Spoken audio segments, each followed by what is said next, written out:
Hello साथीहरू, आज हामी हेर्न गइरहेको छौँ सोलो लेभलिङ।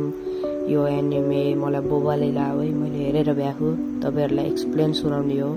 बिना त्यो देरी गरी सुरु गरौँ है त भिडियोलाई। ल, यो स्टोरी सुरु हुन्छ 3 वर्ष अगाडि, जहाँ हामी एउटा आइल्यान्ड हेर्न सक्छौँ। कति धेरै सिप छन् र जसको अगाडि पछाडि धमाका बाहा। त्यही बेला सिपको भोइस क्याप्टेनलाई भन्छ, क्याप्टेन हामीलाई जोइन गर्न पर्छ। यसमा क्याप्टेन भन्छ, तिमीलाई थाहा यो सब गर्न बेकार हुन्छ, हाम्रो हतियार यहाँ काम लाग्दो छैन, हामीसँग कुनै चारा होइन हन्टरसँग डिपेन्ड हुने बाइक। एक्कासी यहाँ सिन सिफ्ट हुन्छ। अर्को सिनमा हामीलाई हन्टरलाई देखाउँछ जो कि केही चिजसँग बचेर भागिरह। त्यो हन्टर भागी आफ्नो टिमबाट जान्छ।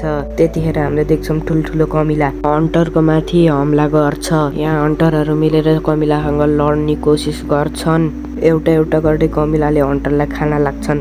यहाँ एउटा विजट पनि रहेछ। यो कमिलालाई हराउन हाम्रो र्याङ्क कम ह। यहाँ एउटा हन्टर लगभग मर्न लागेको ह कमिलाको हमलाले। त्यतिखेर एक्कासी उसको मद्दत गर्नको लागि कोही आउँछ। ऊ आउँदा साथै त्यो कमिलालाई मान्छ। उसले आफ्नो हिलिङ म्याजिक युज गरेर त्यो हन्टरलाई 1 सेकेन्डमै ठिक पार्छ। जहाँ जुन हन्टर मर्न लागेको हुन्छ त्यो पनि त्यो चिज देखेर हैरान हुन्छ। त्यतिखेर त्यो हन्टर नोटिस गर्छ धेरै चिटीहरूको ग्रुप आएको छ हामीलाई हमला गर्न। त्यतिखेर फुगी नामको हन्टरले त्यो कमिलालाई इलेक्ट्रिक झट्का दिएर ऊ मार्छ। अनि फुगीले बिग टाइगर नामको हन्टरलाई बोलाउँछ।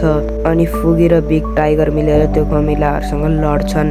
बाँकी हन्टरहरू भन्छन् फाइनली यस र्याङ्कको हन्टर आइसकेको छ।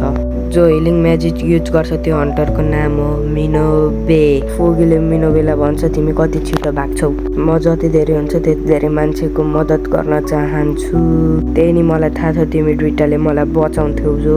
त्यतिखेर यहाँ कोही चिच्चाको आवाज यिनीहरूले सुन्छन्। त्यतिखेर हामीले देख्छौँ सेतो कलरको ठुलो कमिला यिनीहरूको पछि बसिरहेको छन्। फुगीले त्यसलाई देखेर भन्छ कि यो बस हो, तर यसलाई देखेर त लागेको छैन। टाइगर भन्छ यो त मलाई कमिलाको लिडर लाग्छ। टाइगरले मिनोबेलाई भन्छ तिमीले यसको यिनीहरूको ध्यान राख। अनि टाइगर र फुगी यो कमिलाको माथि हमला गर्न जान्छन्। टाइगर जाँदा साथ त्यो कमिलाको मुख समात्छ। फुगी अचानक माथिदेखि आउँछ र कमिलाको माथि लाइटिङ अट्याक गर्छ।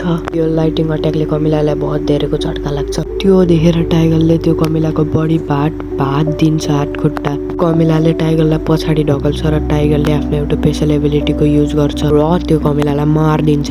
फुगीले टाइगरलाई भन्छ तेरो यो एबिलिटी बहुत घिनलाग्दो थियो। यहाँ सबै चिज खतम हुँदा त्यो सेतो चिती कमिला मरेपछि यहाँ त्यही सेतो कमिलाको एकदम ठुलो झुन्ड आउँछ। कतै यस्तो लाग्छ त्यो कमिला त लिडर पनि थिएन।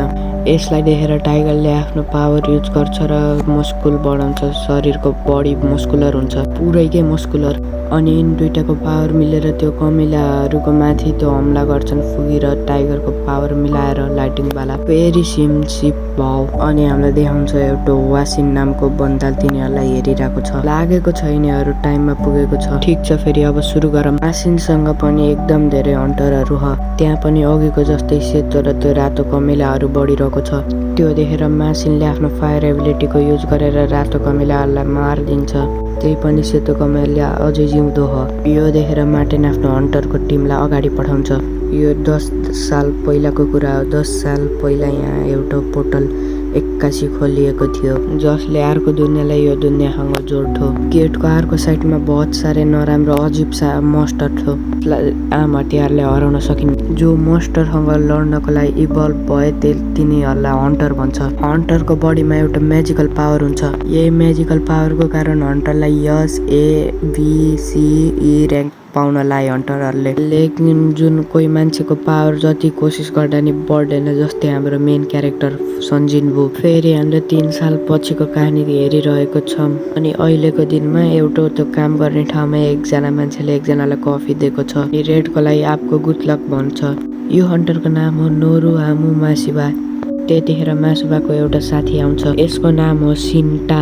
मासिमाले त्यसलाई भन्छ के भयो सिन्टा, मलाई त लाग्छ तिमीले यो काम छोड्दै थियौ। सिन्टा भन्छ मेरो बुढीको एउटा अझै बच्चा हुनेवाला ह। अच्छा, हामीले रेडलाई सक्सेसफुल गऱ्यौँ भने हामीले एकदम धेरै पैसा कमाउन सक्छौँ। मलाई लाग्दैन म तिमी जस्तो लेभलको छु। अनि त्यतिखेर त्यहाँ एन्ट्री हुन्छ हाम्रो मेन हिरो सन जिनवूको। सन जिनवू त्यहाँ आउँदा साथ सबैले त्यसलाई गुड मर्निङ हाई हेलो भन्न लाग्छ। अनि सनले त्यसको रिप्लाईमा भन्छ तपाईँहरूलाई देखेर खुसी लाग्यो। मासिवाले सनलाई भन्छ सन तिमीले राम्रोसँग खाना त खाऊ। जसको रिप्लाईमा सन भन्छ तपाईँले मेरो चिन्ता नगर्नु। मलाई देखेर सिन्टा सक हुन्छ र भन्छ यो बच्चाको हो बे। अनि के यो स्ट्रङ छ? सबैजनाले यसको हालचाल किन सोधे? यसको रिप्लाई गर्दा मासिवा थोरै हाँस्छ र भन्छ जस्तो कि तिमीले भनौ यो त्यसको उल्टो हो पुरै। यसले हामीलाई तब जोइन गर्यो जब तिमीले छोडेर गथ्यौ। अनि सबैले यसको निकनेम राखो the weakest hunter of all mankind. मासिवाको त्यो कुरा सुनेर सिन्टा यहाँ सक हुन्छ। के साँच्ची यो कमजोर छ? यो यति कमजोर हो कि यो ए र्याङ्कको मिसनमा पनि यसलाई हस्पिटल भर्ती गर्न पर्छ। मलाई तिमीमाथि भरोसा भएन। साँच्ची भन कि यो साँच्ची विक छ? छोड यसलाई यहाँ बोलाहा भने हाम्रो मिसन सजिलो हुनेवाला ह। यसलाई थाहा हुन नदिए अघि नै हामीले यसको बारेमा के कुरा गरेको थियौँ बुझिस् नि। हामीलाई थाहा हुन्छ कि हाम्रो मेन क्यारेक्टरले यो सबै कुरा सुनिसकेको थियो। जेसुकै भयो नि यिनीहरूले सैजो भने हन्। त्यतिखेर एउटा केटी आउँछ र ऊ भन्छ जिनवू तिमी फेरि घायल भएको छौ। यो केटीको नाम हो जुवी। जुवी हामी फेरि एउटा मिसनमा गएको छौँ। ए यो सब कुरा छोड। तिमीले यो भन तिम्रो मुखलाई के भयो? केही होइन जे भइरहेको छ त्यही भयो। आफ्नो ख्याल राख्ने गर न। अनि यसपछि यिनीहरू एउटा साइडमा गएर बस्छन्। जुवीले भन्छ तिमी हस्पिटलमा गएको थियौ रे मैले सुनेको थिएँ। ए र्याङ्कको मिसनमा मै थिएँ एउटा जो चोट खाएर आएको थिएँ। के तिम्रो टिममा हिलर थिएन र? मेरो टिममा मभन्दा पावरफुल मान्छे थिए त्यसैले मेरो टिमले हिलरलाई लिएर गएको थिएनन्। यस्तो तिनीहरूले कसरी गर्न सक्छन्? जसलाई नि जतिखेर पनि हिलरको जरुरत पर्न सक्छ। केही छैन त्यही पनि म नि कमजोर हुँ त्यहाँ। त्यसैले मलाई यो सब चिजको आदत छ। अनि सनवू जान्छ त्यहाँदेखि। यिनीहरूको मिसनको टाइम भयो। मलाई यो चिज भन्न खुसी लाग्यो यो रेडमा म तिमीहरूको क्याप्टेन हुँ र मेरो नाम हो सन जिवल। मलाई तपाईँहरूसँग मिलेर खुसी लाग्यो। मलाई लाग्छ तपाईँ हाई र्याङ्ककै हन्टर हो त्यसैले मलाई तपाईँलाई क्याप्टेन बनाएर खुसी लाग्यो। जिनवूलाई देखेर सनले भन्छ तपाईँलाई देखेर अच्छा लाग्यो। ठिक छ जाम फेरि सबै तयार हौ नि। यसपछि यिनीहरू गेटभन्दा भित्र जान थाल्छन्। जाँदाखेरि मासिवा सनलाई भन्छ हामी सँगै बस सन। जुवीले नि भन्छ हामी आफ्नो बेस्ट गर्छौँ। अनि त्यतिखेर सनले आफ्नो एउटा चक्कु निकाल्छ। अनि हामीलाई थाहा हुन्छ उसँग यो एउटा लोता वेपन हो जसमा हल्का फुल्का म्याजिक छ। मेरो इन्कम यति हो कि म यही नाइफ गर्न सक्छु। तर ठिकै हो केही नहुने भन्दा त केही भएकै ठिक। अनि जिनवू फुल कन्फिडेन्ससँग भित्र छिर्छ। सिन सिफ्ट हुन्छ र एकजना मान्छेले भन्छ प्रेसिडेन्ट आपको मिटिङ गभर्मेन्टसँग कस्तो भयो? गभर्मेन्टले एउटै चिज भनौँ हामी डन्जनमा गई गर्ने रे। अनि हामीले डन्जनदेखि जे भेटाउँछन् त्यो सबै चिज तिनीहरूलाई त्यो दिइराख्ने रे। हेर्ने हो भने तिनीहरूले केही गलत भनेको छैनन्। हामीले नि त्यही डन्जनको सामान बेचेरै पैसा कमाएको छौँ। प्रेसिडेन्टले आफ्नो र्याकदेखि एउटा चिज निकाल्छ र भन्छ यो हो क्रिस्टल जो म्याजिकल विसलाई मारेपछि मिल्छ। यसलाई म्याजिक जेम्स भन्छ र यसलाई बेच्न मिल्छ। जिनवूसँग नि एउटा क्रिस्टल छ र त्यो क्रिस्टल सँगसँगै उसको हातमा रगत पनि लागेको छ।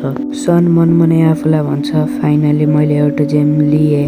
एक्कासी एउटा गब्लिन सनको माथि हमला गर्छ। अनि जिनवूले त्यसको माथि हमला गर्ने बेला त्यसको नाइफै चुट्छ गब्लिनले। अनि सनको पेटभित्र आफ्नो त्यो चक्कु छिराइदिन्छ। अनि त्यतिखेर सिन्टा आएर त्यो गब्लिनलाई मारिदिन्छ। सिन्टाले भन्छ अर्को म्याजिक विसलाई म मार्छु जुवी तिमीले यसलाई हिल गर। जुवीले सनलाई हिल गरिरहेको थियो।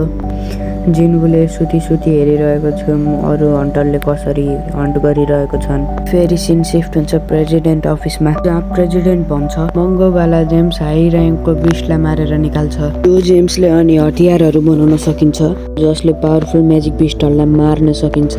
डन्जनमा पाइने माना क्रिस्टलको पनि बनाउन सकिन्छ तर त्यसले त्यति साह्रो ड्यामेज पुगाउन्न।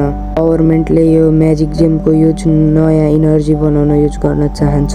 क्लियर पावर भन्दा यो एकदम सेफ छ र हाइड्रो पावर भन्दा इनर्जी अनि यसले थर्मल इनर्जी भन्दा कम एयर पोल्युसन गर्छ। नर्मल भाषामा भन्दा पर्दा यो कमालको इनर्जी हो। गभर्मेन्टले रिसर्च गरे माना जेम्स र म्याजिक क्रिस्टलले कसरी इनर्जी बनाउने यसलाई ल्याउन सक्ने मान्छे एउटा हन्टर मात्र हो। सिन शिफ्ट डन्जनमा हन्टरहरू मिलेर बहुत धेरै मोन्स्टरहरूलाई मारेका छन्। यिनीहरूले डन्जनको बसलाई पनि मारिसके। जिन्बुले नि यो सब चिज हेरिरहेको छ। के यो काम तिमी प्रेसरमा आएर गरे हौ भने तिम्रो बडीमा एकदम नराम्रो बुरा हट हुन सक्छ। त्यो सुनेर जिन्बुले जुहीलाई माफी माग्छ। मलाई तिम्रो माफी चाहिन्न, मलाई तिम्रो चिन्ता ह। अर्कोतिर हन्टरले भने यहाँ धेरै माना क्रिस्टल छैन। जति माना क्रिस्टल मिलेको त्यतिले हामीले धेरै पैसा कमाउन सकिन्न। उसलाई त बस ई र्याङ्कको जेम्स मिलेको छ। यसको लागि आफ्नो ज्यान दाउमा राख्न बेवकुफी हो। अनि एकजना हन्टर चिच्चाएर भन्छ सबैजना मान्छे यता आएर यहाँ एउटा अझै ध्यान दिन्छ। तिनीहरूले सोध्छन् कि यो डबल डन्जनवाला डन्जन हो। एकजनाले भन्छ हामीले त बसलाई डिफिट गरिसक्यौँ, त्यही पनि यो डन्जन बन्द भएको छैन। यो डन्जन बन्द नभएर एउटा केटीले भन्छ मलाई नि थाहा यो अजिब छैन, मलाई त अजिब लाग्छ। माछी माएर सिन्टा यो सोचेर खुसी हुन्छ अब मैले अझै धेरै पैसा कमाउन सक्छ। यस्तो बेला हामी बाहिर गएर हन्टर एसोसिएसनलाई रिपोर्ट गर्न पर्छ। यस्तो गर्यो भने हामी बाहिर गएपछि हामी पछि आएको हन्टरले फाइदा उठाउँछन्। त्यही पनि यो डी र्याङ्कको डन्जन हो, हामी आरामले जान सक्छौँ यसभित्र। यसको बुढी प्रेग्नेन्ट छ, हामीले कति थोरै जेम्स पाएको हो हेर्नु। यस्तो गर्न डेन्जरस हुन सक्छ। त्यसैले हामी अब भोटिङ गर्छौँ। यहाँ भोटिङमा 6 जना तयार छन् र 6 जनाले मना गरिरहेका छन्। र यहाँ जिन्बुले भोटिङ गरेको छैन। अब सबै जिन्बुको हातमा यो डी र्याङ्क डन्जन हो, मलाई खतरनाक हुन सक्छ। त्यही पनि मेरो पापा अझै भेट्दै छैन, त्यसैले म जान्छु होला। यस सँगसँगै उसको मम्मी हस्पिटलमा भएको र बहिनीको पढाइको खर्च मेरै हातमा सोचो। र पैसाको एकदम धेरै जरुरत छ भनेर ऊ जान्छु भनेको छ डन्जनमा। पार्ट 1 हाम्रो यहीँ भइन्छ। पार्ट 2 चाहिन्छ भने च्यानललाई सब्सक्राइब गर्नुहोला।